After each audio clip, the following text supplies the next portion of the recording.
የሰው ሐቅ የሚዘርፍ ከሆነ ተመዝግቦ ይቀመጥለታል ለሰው የሚረዳ አዛኝ ከሆነ ሰዎችን የሚችግራቸውን የሚቀርፍ ከሆነ ይቀመጥለታል ዒባዳ ሶላት አላህን መገዛት የአላህን ህግ ማክበር ይሄ ከሆነ ስራው አላህ Subhanahu Wa Ta'ala ያስቀምጥለታል በተቃራኒው ከሆነ ደግሞ ያንንም ያስቀምጥለታል ኢንማ هي اعمالكم احصيها لكم እሷን ነው መሰበስብላችሁ ثم اوفيكم اياها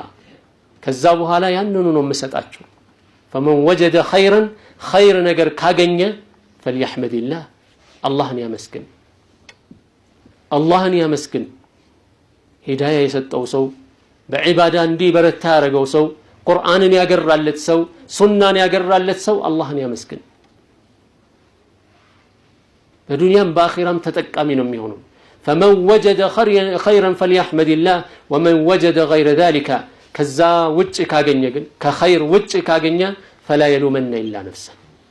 ነፍሱን በስተቀር ሌላ ማንንም ሊወቅስ አይገባውም ስለዚህ አላህ Subhanahu Wa Ta'ala የወላጆችን ሐቅ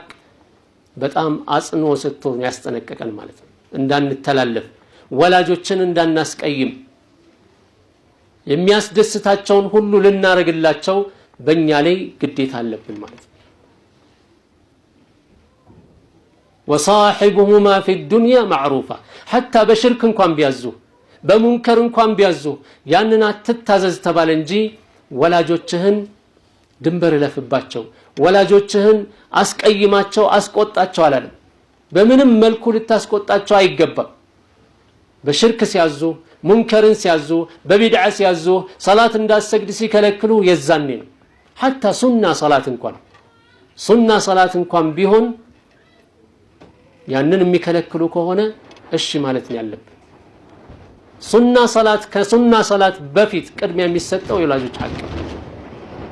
ዋጅባቶችን ከተወጣህ በኋላ አይ አሁን መስገድ የለብህም ይሄን ነው ማድረግ ያለብህ ካሉ ወላጆች ያንን ነው ማድረግ ያለብህ ከዛ በኋላ ነው የምትፈልገውን ነገር የምታረገው ማለት ለዚህ አይደል እንዴ አላህ መልእክተኛ ነብዩ ሰለላሁ ዐለይሂ ወሰለም ሰውየው ጂሃድ ተመዝግቦ ከጂሃድ ወደ ኋላ ማፈግፈግ ምንድነው በጣም ከባድ ወንጀል ነው ከመሆኑም ጋር መጣ ነብዩ ሰለላሁ ዐለይሂ ወሰለም ጋር እኔ ለጂሃድ ተነስቻለሁ አላቸው ምንድነው ያሉት ነብዩ ሰለላሁ ዐለይሂ ወሰለም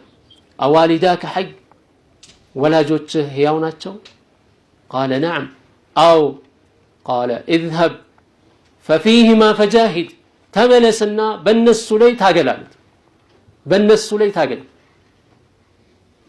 እንግዲህ በጣም ትልቅ ዒባዳ ወደ አላህ Subhanahu Wa Ta'ala የሚያቀርብ ዒባዳ ነው በአላህ መንገድ ላይ መስዋዕት መሆን ከመሆኑም ጋር የአላህ መልእክተኛ ምን አሉት ተመለስና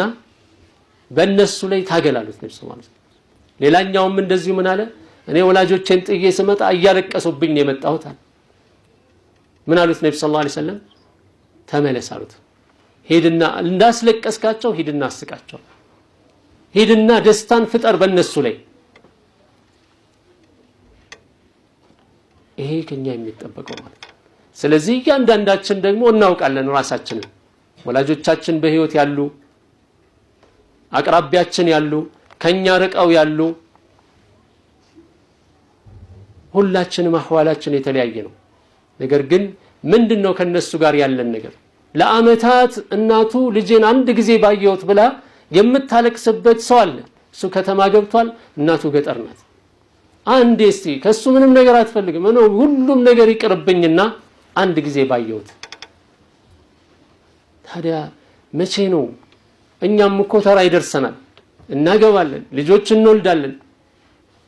የዛን ጊዜ ነው የልጅን ችግርና የልጅን ስሜት የምናቀው ማለት ነው ከዛ በፊት ግን እናት እያለቀሰች ነው ሲባል ሰምቶ ዝም አንድ ጊዜ እንኳን ሊየው እያለች ነው ሰምቶ ዝም እስከመቼ نعم ስለዚህ አላህ Subhanahu Wa Ta'ala ይሄን ጉዳይ በጣም ነው ያስጠነቀቀንና ትኩረት ልንሰጥበት ይገባል ወሳሂቡ